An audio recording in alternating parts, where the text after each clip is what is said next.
Hi everyone, my name is Blake Thompson, and I'm going to be answering some questions that were sent to me by Evan Wright.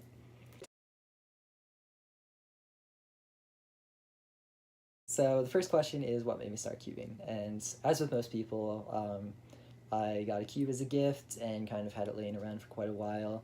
I tried to learn how to solve it before, but to no avail. So I kind of just sat around, but I was still very interested in the community. So I was watching a bunch of videos about cubing on YouTube. I picked up a Megaminx and a Pyraminx myself, and learned how to solve the Pyraminx. So that was the first puzzle I learned how to solve. But I didn't really try to pick up the 3x3 until a few months after that. And yeah, so I learned how to solve 3x3. I kind of had this drive to see how fast I could get, but not necessarily like stretching for a limit, like getting a world record or winning first place at a competition. I was just doing it out of joy, I guess.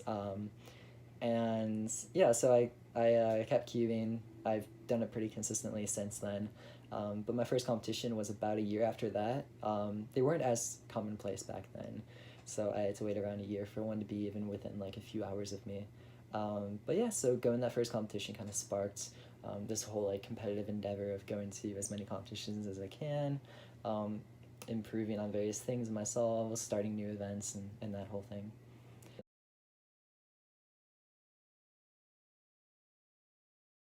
And so the question of, did you ever think you would be as fast as you are now when you started cubing? Definitely not. The standards back then were very different. At my first competition, the winning average was 15 seconds. And at my second competition, I got third place with an average of 18 seconds. And those times have not hold up nowadays, at least like on the world class, the podium type of level. Um, so realistically, 10 seconds was kind of like the world class threshold at that time. Very few people had reached it, but obviously it seemed very feasible for more people to reach that point. And so I guess that's kind of where like I gauged like the upper bound of where I could reach would be. But below like 9 seconds, 8 seconds, that kind of thing, definitely would not have seen that back then.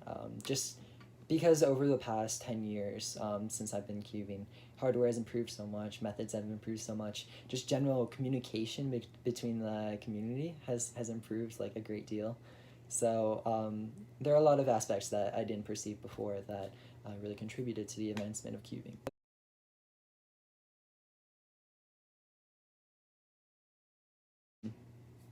And so who did I look up to, and who do I look up to now? So back then, the competitions were very small. I believe my first one was around like 30 or 40 people, and they were around that size for quite a while. Chester Lien was kind of like the local superstar in terms of cubing. He was winning a lot of the competitions. He even had a world record in multi-blinds. And yeah, so he was overall like just very skilled in cubing, and that really stood out to me, especially in such a small community where I was 11 years old and everybody just seemed to be at least like twice my age.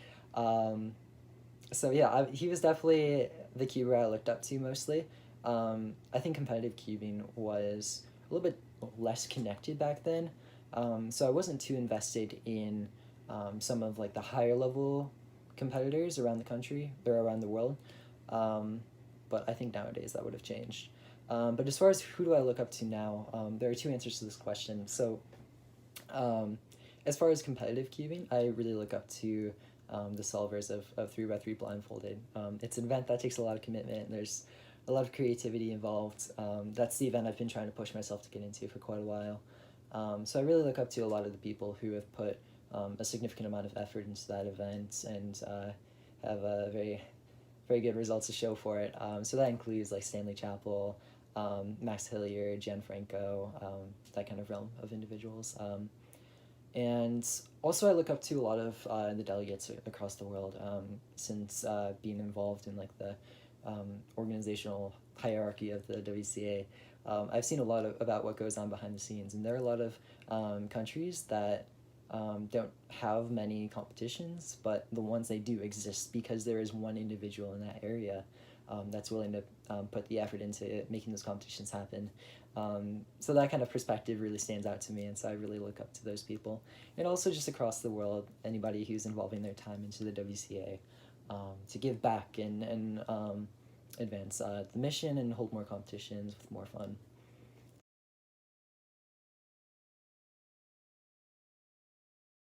And so, advice for cubers going to the first comp. I I have a very interesting perspective on this because I'm not a very competitive person. I don't like going to, or the idea of going to competitions for other things. I never really was invested in the sports. I didn't like this adventure against other people. So Cubian is kind of like a perfect blend of that, in that you have the competitive atmosphere, but you only invest yourself into that if you want to. You could totally just do your own solves at a competition, and just hang out with some of your friends who also solve the cube. And that's kind of where I'm at now, and I think that's a lot of where my cubing journey has resided within. Just going to competitions, see my friends. It's a very tight knit community, but it's also obviously spans a large amount of the world. So there's a lot to gain. There's a lot of diversity. It's a perfect blend of like-minded individuals. So that really stands out to me. So tracing this back to advice, if you're in doubt of going to a competition, I would definitely recommend going to one. Of course, if there is one near you, the worst that can happen is you just leave. It's no big deal. But the best case is that you realize that there is some place for you in the community and in competitions, and you'll be enticed to go back and attend more. So yeah, that's about all I've got for the questions. Thanks Evan Wright for sending these to me, and yeah, I'll talk to you guys later.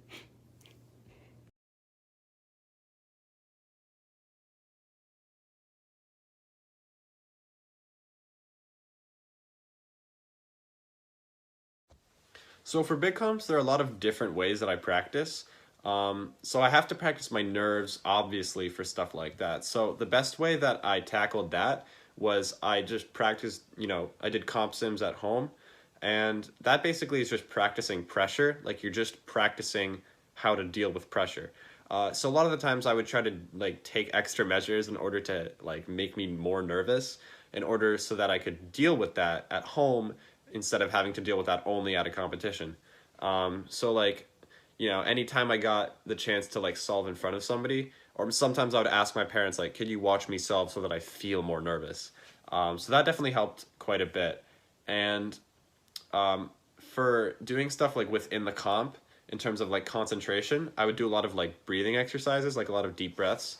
Um, and that really helped with like resetting my brain and just like helping me get into the right headspace to think just very straightforward about what I have to do. Um, because like a lot of the time I just have trouble concentrating and just thinking of one thing. So in order to help with that, I started trying to visualize as I breathed. So later on in around like 2018, 2019, I started visualizing like a specific image in order to help me breathe. So for Worlds 2019, what I did was I visualized a bird flapping its wings. It sounds stupid, but it works. Um, and every time I inhaled, the bird's like wings would flap upwards, and then every time I exhaled, it would go downwards. So having that like periodic, consistent image in my head looping over and over while I'm breathing as it corresponds to it, it really helped me concentrate and just block out every other thought and just only think of what I have to do. And as I was doing that, I was sort of like screaming in my own head with my thoughts. I was just like, don't think of the next solve. Don't think of the next solve. Don't think of the next solve. I was just being like, don't think about what hasn't happened yet. Like, just do it. Don't worry about what you can't control. Just do it. Do it to the best of your ability, and you'll be done. Like it was sort of like that. It was very, very stream of consciousness. It was, I was really trying to eliminate any sense of past or future. It was just very present. It was just, I have to think about this solve and only this solve. The last solve doesn't matter. The next solve doesn't matter until it happens. Like it's very like that. So it's a lot of like very experimental like thinking and like techniques. But I found that it's worked for me over time. So yeah, that's what I do to prepare for comps.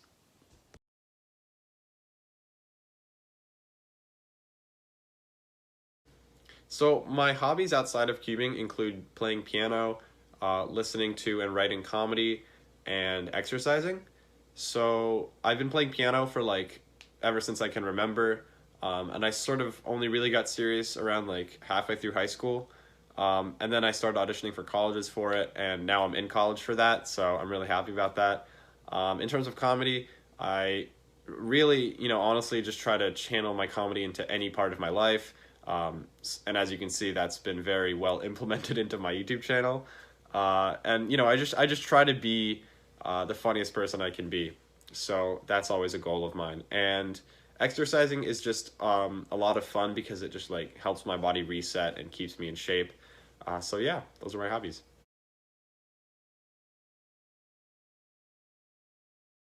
So what made me start getting serious into Square One was probably my like pursuit of the sub 10 officially. And at first it was a single, and which I got like a 9, like a low 9 or something at Severna Park like 2016. And then like about a year later I got a sub 10 average officially. So it was after that that I was like, all right, I should start setting myself like some world class goals. Like, I think I'm ready for this. I can do this now.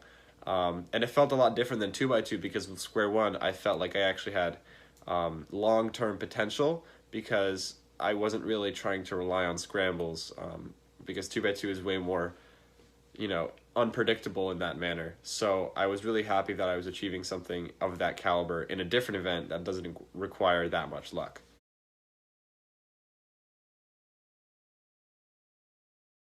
So, for advice that I'd give to new cubers for their first competition, this might sound cliche, but honestly, just like stop caring about your times. Don't view your speed as any prerequisite to get into anything for this competition. Like, I the biggest issue I see with people going to their first competition is they always think that they'll be too slow or they'll be too embarrassing. And the real news about it is that no one cares. No one's gonna watch you solve. Like, it's your first comp. No one knows who you are. No one's gonna care about how fast or slow your solve was. The only person who might care is someone that you're going to talk to, and someone that might be like your first friend in a competition. Like, someone's only going to care if you tell them. So if you go up to somebody and just start talking to them, or just go up to a table and like introduce yourself, usually people will be very friendly about it, and you'll be welcomed very, with open arms. So honestly, just focus on meeting people and just like talking to them, as many people as you can. Because I definitely didn't talk to as many people as I could have at my first comp. I was very timid and just very afraid. But I definitely recommend you should just talk to everyone, get to know as many people as you can, because that's the fastest way to get implemented into the community. And once you go to enough competitions, and you'll just feel like you're a part of the community instead of somebody who's just entered it. So yeah, that's my advice. Hey guys, what's up? It's Meetup Queuing, and I want to give a big thanks to Daniel Karnaukh and Blake Thompson for doing these interviews. Their channel links will be in the description. This is going to be one of multiple different videos, so comment down below who I should interview next. Thank you guys so much for watching. Bye.